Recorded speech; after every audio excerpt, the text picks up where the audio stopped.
우리 앞뒤자으로 한번 인사하겠습니다. 사랑합니다. 감사합니다. 축복합니다. 늘 주의 사랑과 은혜가 우리 가운데 함께하기를 주님의 이름으로 축복합니다. 잠시 기도하고 같이 말씀 나누겠습니다.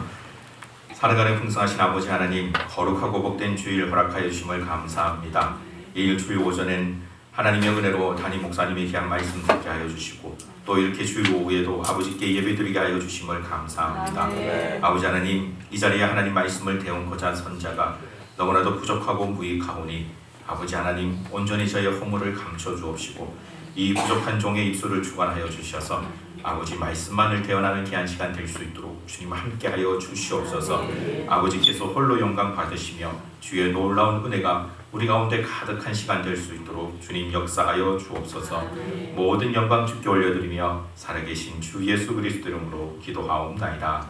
아멘. 하루는 인디언 마을에 살고 있는 할아버지가 손자를 불러다 앉혀놓고 이렇게 말했습니다. 얘야, 너의 마음속엔 두 마리의 늑대가 살고 있단다. 한 마리의 늑대는 아주 나쁜 늑대인데 그 늑대는 어떻게 하든지 너를 망가뜨리려고, 너를 꿰려고 열심히 너를 해방하기 위해서 살아가고 있다. 또 다른 한 마리의 늑대는 착한 늑대인데 그 착한 늑대는 너를 지키고 보호하고 너가 선한 길로 좋은 길로 갈 수 있도록 돕기 위해서 애쓰는 그런 늑대가 있단다. 그런데 이 두 마리의 늑대가 항상 너의 마음속에 싸움을 하고 있단다 라고 얘기했습니다. 그래서 그 얘기를 들었던 손주가 할아버지에게 질문을 던졌습니다. 할아버지, 그럼 그 두 마리의 늑대 가운데 어느 늑대가 이깁니까? 라고 물어보았습니다. 여러분, 어느 늑대가 이길까요? 할아버지는 어떤 대답을 주었을 것 같습니까? 우리 마음속에도 이런 두 마리의 늑대가 있다면 여러분들에게는 어떤 늑대가 이기고 있습니까? 너에게 달려있다. 할아버지가 대답한 것은 이겁니다. 너가 먹이를 많이 주는 늑대가 이긴단다. 나쁜 늑대에게 먹이를 많이 주면 나쁜 늑대가 이길 것이고, 착한 늑대에게 먹이를 많이 주면 착한 늑대가 이긴다라고 답을 주었습니다. 우리 마음속에는 항상 이와 같은 두 가지의 마음이 싸우고 있습니다. 하나님께서 기뻐하는 선한 마음과 하나님께서 싫어하는 악한 마음이 계속 싸우고 있는 것이죠. 그 싸움에서도 마찬가지입니다. 어느 마음이 이길까요? 우리가 더 많은 관심을 가지고 우리의 힘을 더 실어주는 마음이 이긴다라는 것입니다. 오늘 우리가 읽는 본문에도 보면 이와 같은 이 할아버지가 손자에게 들려주셨던 이 비유와 같은 그런 나쁜 늑대가 등장합니다. 정말 늘 우리를 유혹하기 위해서, 때를 얻든지 못 얻든지 우리를 시험에 빠뜨리기 위해서 달려드는 그런 나쁜 늑대입니다. 그 나쁜 늑대가 우리가 읽었던 창세기 3장에서는 뱀의 모습으로 나타났습니다. 오늘 우리 본문에는 읽지 않았지만 1절 말씀, 우리 창세기 3장 1절 말씀을 같이 한번 읽어보도록 하겠습니다. 창세기 3장 1절입니다. 그런데 뱀은 여호와 하나님이 지으신 들짐승 중에 가장 강구하니라. 뱀이 여자에게 물어 이르되 하나님이 참으로 너희에게 동산 모든 나무의 열매를 먹지 말라 하시더니. 방금 읽었던 이 1절에는 이 나쁜 늑대, 즉 사탄이 뱀의 모습으로 나타나서 여자를 유혹하는 장면이 기록되어 있습니다. 그리고 이 유혹으로 말미암아 결국 이 여자는 선악과를 따먹게 되고, 그 따먹은 선악과를 남자에게 주어서 모든 인류가 죄 가운데 범하게 되어지는 그런 끔찍한 사건이 벌어집니다. 그런데 여러분, 우리가 지금 보고 있는 개역개정 성경에서는 조금 잘 표현되지 않는 부분이 있습니다.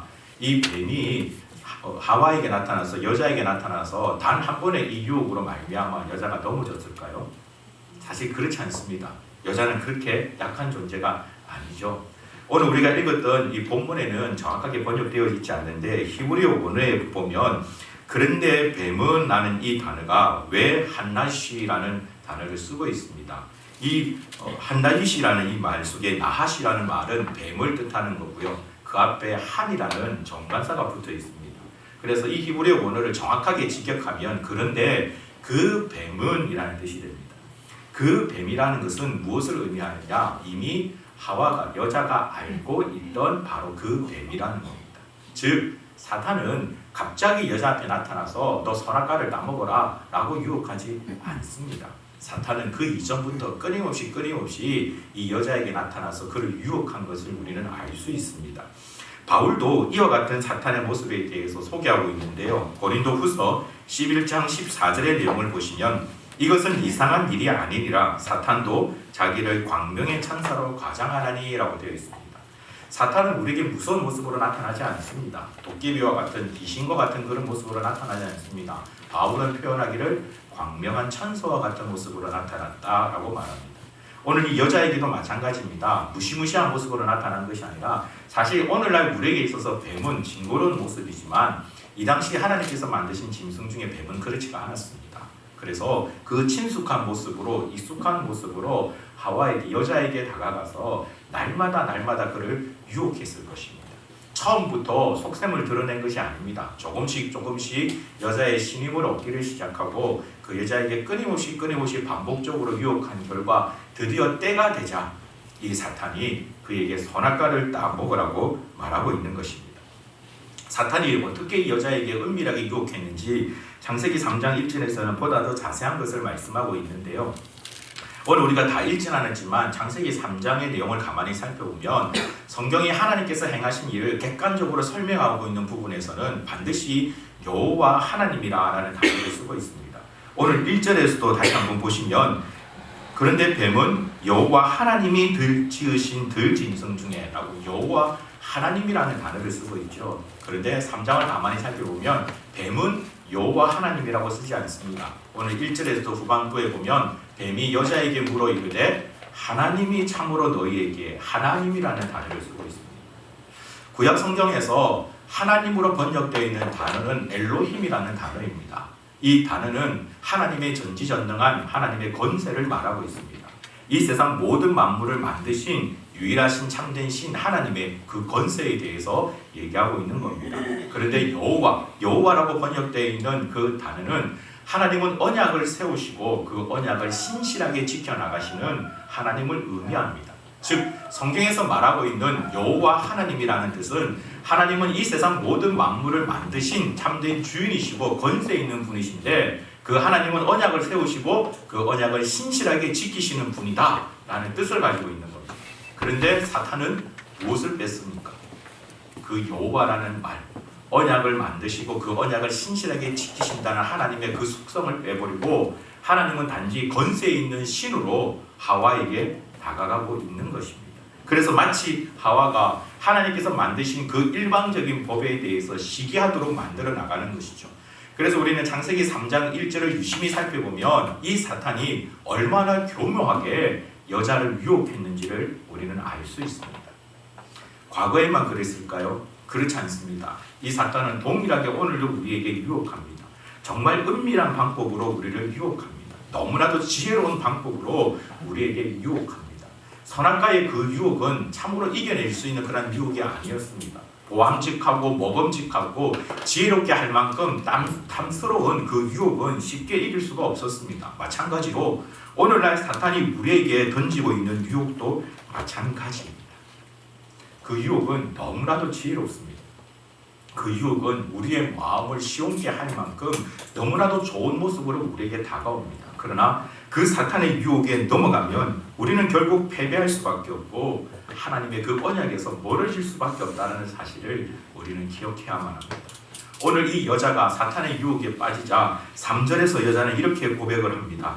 동산 중앙에 있는 나무의 열매는 하나님의 말씀에 너희는 먹지도 말고 만지지도 말라 너희가 죽을까 하노라 라고 대답하고 있습니다. 원래 하나님께서 알려주신 언약의 말씀은 너희는 정녕 죽으리라 였습니다. 그런데 그 말씀이 그 언약이 변질되어져서 여자의 입에서 나온 말은 죽을까 하노라고 바뀌어버립니다.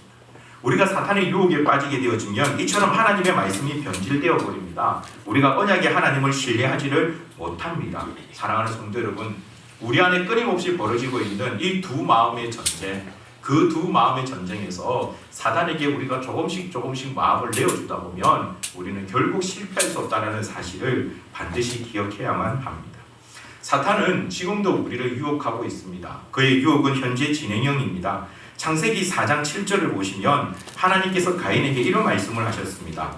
내가 선을 행하면 어찌 낫을 들지 못하겠느냐? 선을 행하지 아니하면 제가 문에 엎드려 있느니라. 제가 너를 원하나 너는 죄를 다스릴지니라. 가인과 아벨이 하나님 앞에 제사를 드렸습니다. 제물을 드렸습니다. 그러나 성경을 보면 아벨의 제물은 하나님께서 받으셨지만 가인의 제물은 받지 않았습니다. 그로 말미암아 가인이 분노하고 있을 때에 하신 말씀이 바로 창세기 4장 7절입니다. 죄가 너를 원하나 너는 죄를 다스릴지니라. 그러나 가인은 이 하나님 말씀에 온전히 순종하지 못했습니다. 그 죄가 원하는 대로 죄의 유혹에 넘어가 버려서 결국은 그의 동생 아벨을 죽이는 최초의 살인자가 되어버리고 맙니다. 사랑하는 성도 여러분, 오늘 우리에게도 동일하게 하나님께서는 말씀하십니다. 죄가 너를 원하나 너는 죄를 다스릴지니라 라고 말씀하고 있습니다. 이 하나님의 말씀에, 이 하나님의 경고에 지혜롭게 반응할 수 있는 저와 여러분의 모습이 되기를 간절히 소망합니다. 정말 소망합니다. 그러나 안타깝게도 사실 우리의 모습은 그 하나님 말씀에 온전히 순종해서 승리하기보단 죄 가운데 빠지는 모습들이 너무나도 많지 않습니까? 우리는 계속해서 처참하게 이 죄에 치여서 살아가고 있습니다. 죄에 이끌려 살아가고 있습니다.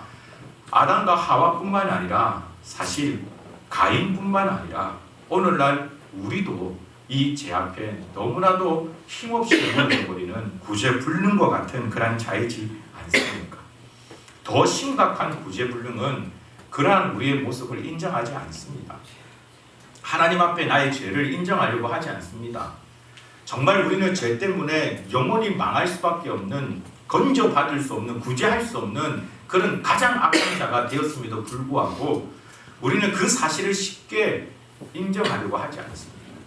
하나님 이것쯤은, 하나님이 이러한 것쯤은 에이 이런 것까지 라는 생각을 합니다.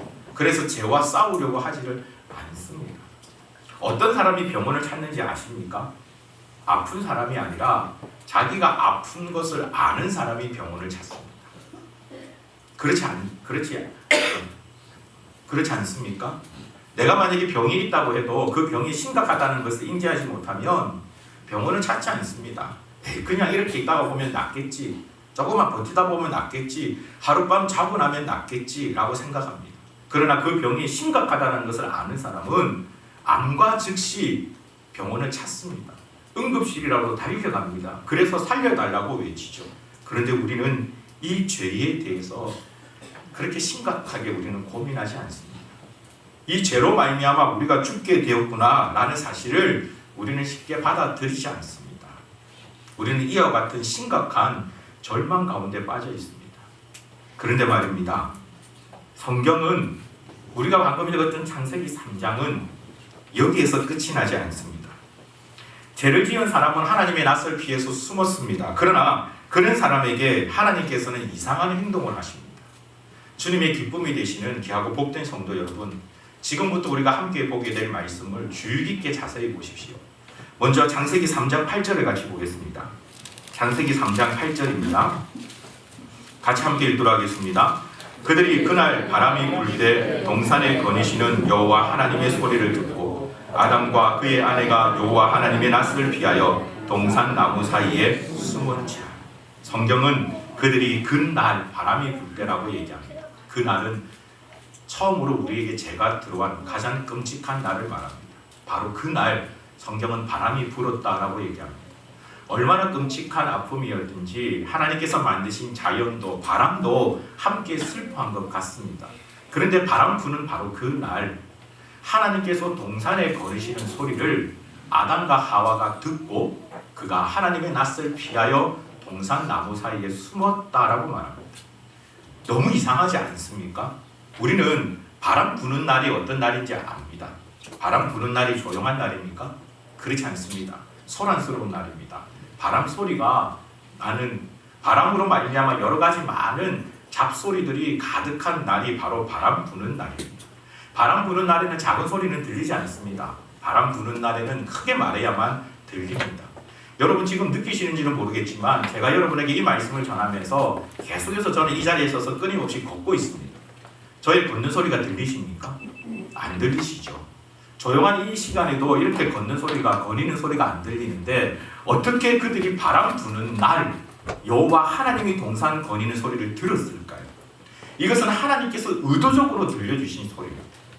동산을 거니시면서 곁에 있는 나뭇가지를 꺾으셨든지 가만히 서 있던 나무를 발로 차셨든지 아니면 우스꽝스러운 그런 모습으로 쿵쿵거리시면서 걸으셨든지 어떻게 하시는지는 알지는 못하지만 하나님께서 의도적으로 내가 지금 동산에 있다, 여기에 있다, 여기서 걷고 있다 라는 것을 아담과 하와가 알게 하셨습니다. 안타까운 것은 그 소리를 들었던 아담과 하와가 하나님의 의도를 깨닫지 못하고 그들은 깊숙한 곳으로 숨어버립니다. 그러자 이번에 하나님께서 어떻게 하십니까? 여러분 9절 말씀을 같이 한번 읽어보도록 하겠습니다. 함께 읽습니다. 여호와 하나님이 아담을 부르시니 그에게 이르시되 내가 어디 있느냐. 그들이 숨자 이번에 하나님께서 직접 그들을 찾으십니다. 너무 하나님의 모습이 이상하지 않습니까? 죄로 말미암아 더럽혀진 자입니다. 하나님의 신뢰를 완전히 무너뜨린 자입니다. 우리의 표현으로 얘기하자면 당장이라도 씹어 먹어도 시원치 않을 그런 죄인들입니다. 그런데 하나님께서 그들을 찾고 계십니다. 아담아, 내가 어디에 있느냐? 그리고 이어진 말씀을 보면 하나님께서 아담에게 묻습니다. 내가 무엇을 하였느냐? 저 동산 나무의 실과를 다 먹었느냐라고 묻습니다. 하나님께서 몰라서 물으셨을까요? 지금 어떠한 상황이 벌어지고 있는지 전혀 모르셔서 하나님께서 물으셨을까요? 그렇지 않습니다. 재미있는 사실은 하나님이 아담에게 그렇게 질문을 던지니까 아담은 변명합니다. 하나님이 나에게 주신 저 여자가 그 열매를 줘서 먹었습니다. 그러자 이번에는 하나님께서 하와에게 가서 여자에 가서 묻습니다. 너가 왜 그렇게 했느냐라고 묻습니다. 그러자 이 여자는 저 뱀이 나를 유혹했기 때문에 그랬습니다 라고 변명합니다. 그런데 이 하나님께서 뱀에게 가서는 뭐라고 말씀하시는지 아십니까? 우리 같이 성경을 보겠습니다. 창세기 3장 14절입니다. 14절 말씀 함께 읽겠습니다. 여호와 하나님이 뱀에게 이르시되 내가 이렇게 하였으니 내가 모든 가축과 들의 모든 짐승보다 더욱 저주를 받아 배로 다니고 살아있는 동안 흙을 먹을 것입니다. 이상하지 않습니까? 아담에게는 오셔서 물으셨습니다. 너가 왜 그랬느냐? 왜 그 나무를 먹었느냐? 라고 물었습니다. 하와에게 여자에게 가서도 물었습니다. 너가 어찌하여 그렇게 했느냐라고 물었습니다. 그럼 뱀에게도 물어야 되는 거 아닙니까? 너가 무슨 마음으로 이런 짓을 했느냐라고 물어야 되는 거 아닙니까? 그런데 뱀에게는 묻지 않습니다. 뱀에게는 그 사단에게는 바로 진노만 있을 뿐입니다. 아담과 하와에게는 그렇지 않았습니다. 왜 이러실까요? 창세기 3장에 등장하는 하나님의 모습은 너무나도 이상합니다. 그리고 나서 하나님께서는 이어서 아담과 하와에게도 벌을 줍니다. 하와에게 준 벌은 임신하는 고통을 더하십니다. 남자인 아담에게 주신 벌은 종신토록 수고해야만 땅의 소산을 먹게 될 것이라고 얘기합니다. 그런데 여러분, 이렇게 벌 받고 난 다음에 아담이 하는 행동도 참 신기합니다. 창세기 3장 20절 말씀을 같이 보겠습니다. 창세기 3장 20절입니다. 함께 읽겠습니다. 아담이 그의 아내의 이름을 하와라 불렀으니 그는 모든 산자의 어머니가 되리더라. 이상하지 않습니까? 사실 이 이전에는 성경은 계속 여자라고만 얘기하지 이름을 얘기하지 않습니다. 3장 20절에서 아담이 처음으로 그의 아내의 이름을 불러주는데 그 이름이 하와입니다. 근데 여러분, 이때가 어느 때입니까? 조금 전까지만 해도 아담은 하나님 앞에서 원망했습니다. 저 여자가, 하나님께서 주신 저 여자가 열매를 줬기 때문에 먹었습니다 라고 여자를 원망했습니다. 우리로 예를 든다면 심각한 부부싸움이 벌어졌습니다. 대판 싸움이 벌어졌습니다. 그리고 난 다음에 그 아내를 가리켜 이름을 지어주는데 너의 이름은 하와다. 모든 산자의 어머니다.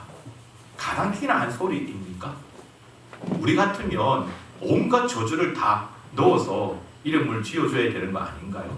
차라리 태어나지 말아야 될 자, 아니면 뭐 망해버릴 어떤 뭐 이런 식의 이름을 지어줘야 되지 않습니까? 그런데 아담은 하와라고 이름을 짓습니다. 왜 그럴까요? 오늘 여기에서 하와라고 이름을 지어진 그 히브리 원어를 살펴보면 홀하이라는 단어를 쓰고 있습니다. 홀은 자라는 뜻을 가지고 있고 하이는 산자, 산이라는 뜻을 가지고 있습니다. 그런데 이 하이라는 뜻은 단순히 살아있다라는 그런 의미도 있지만 소생케 되었다, 회복되었다라는 의미도 가지고 있습니다. 즉 아담은 제가 앞에서 말씀드렸던 그 모든 내용의 상황을 보면서 그제서야 하나님의 의도를 깨닫기 시작한 겁니다. 내가 영원히 죽을 수밖에 없는, 정말 하나님의 말씀대로 정령 죽을 수밖에 없는 심각한 죄를 지었지만 그럼에도 불구하고 하나님이 나를 사랑하시는 거야. 그럼에도 불구하고 하나님께서 나를 회복시키기 위해서 애쓰고 계시는구나 라는 사실을 아담이 발견한 겁니다. 그 바람 부는 날 동산에 거니시는 그 소리를 들려주셨던 하나님, 나무 그늘 사이로 깊이 숨었을 때 아담아 아담아라고 찾아오셨던 바로 그 하나님, 먼저 정죄하시기 전에 우리의 잘못이 무엇인지를 다시 한 번 더 밝혀 깨닫게 해주셨던 바로 그 하나님을 아담은 발견하게 된 겁니다. 그리고 보니 하나님께서 하와에게 벌을 주시는데 그 벌이 이상합니다. 임신에 대한 고통은 더하셨지만 태의 문을 막지는 않으셨습니다. 종일토록 수고하여만 땅의 소산을 먹을 수 있도록 그렇게 하셨지만 아무리 수고해도 땅의 소산을 막아버리는 그런 벌을 주지는 않으셨습니다. 그들이 살아갈 수 있도록 하나님께서 만드셨습니다. 왜 그렇습니까? 영원히 죽을 수밖에 없는 존재이지만 그럼에도 불구하고 회복할 수 있는 은혜를 바로 그 하나님께서 주신 겁니다. 아담이 이 사실을 깨닫고 그의 아내의 이름을 당신은 모든 산자의 어머니다, 당신은 다시금 소생할 수 있는 모든 살아있는 자의 어머니가 되었다라고 이름을 지어준 것입니다. 사랑하는 성도 여러분, 바로 저와 여러분이 지금 누리고 있는 하나님의 사랑입니다. 사실 지금 우리의 모습은 창세기 3장의 전반부에 머물러 있습니다. 우리는 영원히 죽을 수밖에 없는 죄인입니다. 우리는 이 사실을 반드시 기억해야만 합니다. 우리는 내 힘으로는 도저히 잠시라도 의롭게 살 수 없는 정말 추악한 죄인이라는 사실을 우리는 기억해야만 합니다. 우리 앞에는 절망밖에 없었습니다. 그 어떠한 소망도 없었습니다. 그러나 하나님으로 말미암아, 하나님께서 그렇게 행하심으로 말미암아 우리가 소망을 가지게 되었다는 사실을 사랑하는 성도 여러분 기억할 수 있기를 바랍니다. 오늘 우리가 읽던 본문에서도 마찬가지입니다. 창세기 3장 22절을 같이 읽어보도록 하겠습니다. 창세기 3장 22절입니다. 여호와 하나님이 이르시되 보라, 이 사람이 선악을 아는 일에 우리 중 하나같이 되었으니 그가 그의 손을 들어 생명나무 열매를 따먹고 영생할까 하노라 하시고. 정말 이 말씀에 기록되어 있는 하나님의 사랑은 놀랍습니다.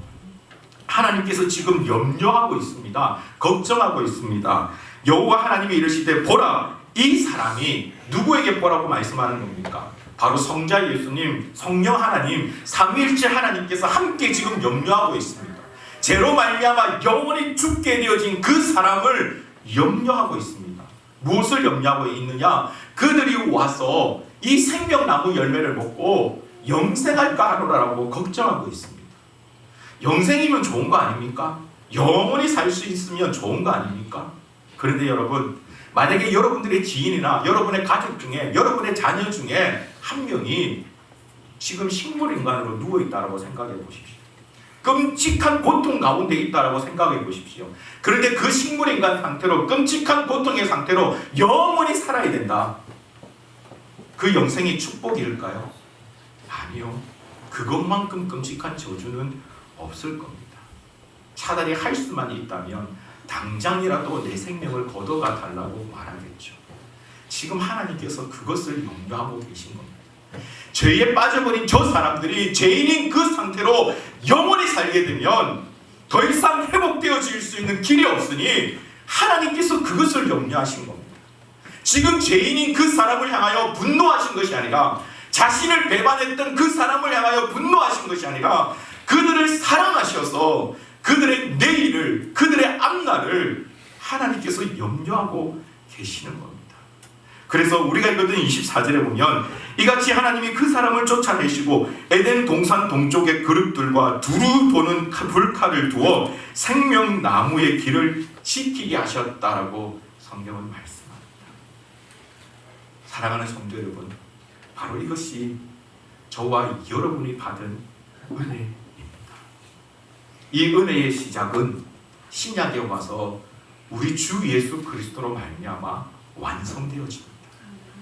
죄로 말미암아 그 죄 가운데 영원히 죽을 수밖에 없었던 우리 존재가 주 예수 그리스도로 말미암아 영원히 살 수 있는 하나님의 그 놀라운 영광을 누릴 수 있는 존재로 변화되었습니다. 이 놀라운 은혜를 누리면서 나아가는 저 여러분이 될 수 있기를 간절히 소망합니다. 하나님의 사랑을 기억하십시오. 하나님께서 행하신 이 놀라운 은혜를 기억하십시오. 창세기 3장에서 말씀하고 있는 하나님은 우리의 어떤 상황과 상관없이 사실 우리는 너무나도 끔찍한 절망 가운데 빠졌지만 그럼에도 불구하고 우리를 포기하지 않으시는 하나님, 그럼에도 불구하고 우리를 사랑하시는 하나님, 그 하나님을 말씀하고 있습니다. 그러니 사랑하는 성도 여러분, 주님의 큰 기쁨이 되시는 성도 여러분, 이 하나님 앞에 과연 우리는 어떻게 해야 하겠습니까? 그 하나님 앞에 과연 우리는 어떻게 살아가야 하겠습니까?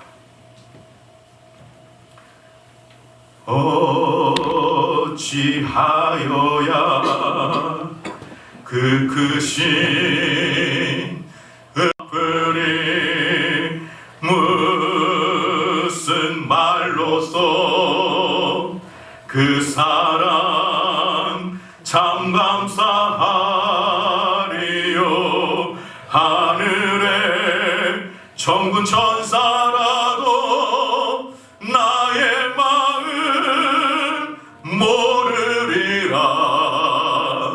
나 이제 새 소망이 있음은 주님의 은혜라.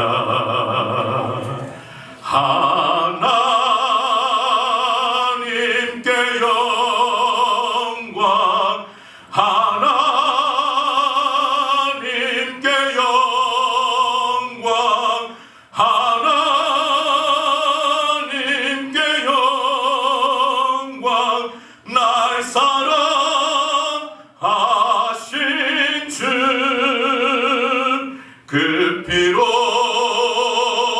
날 구하사 죄서 건지셨네.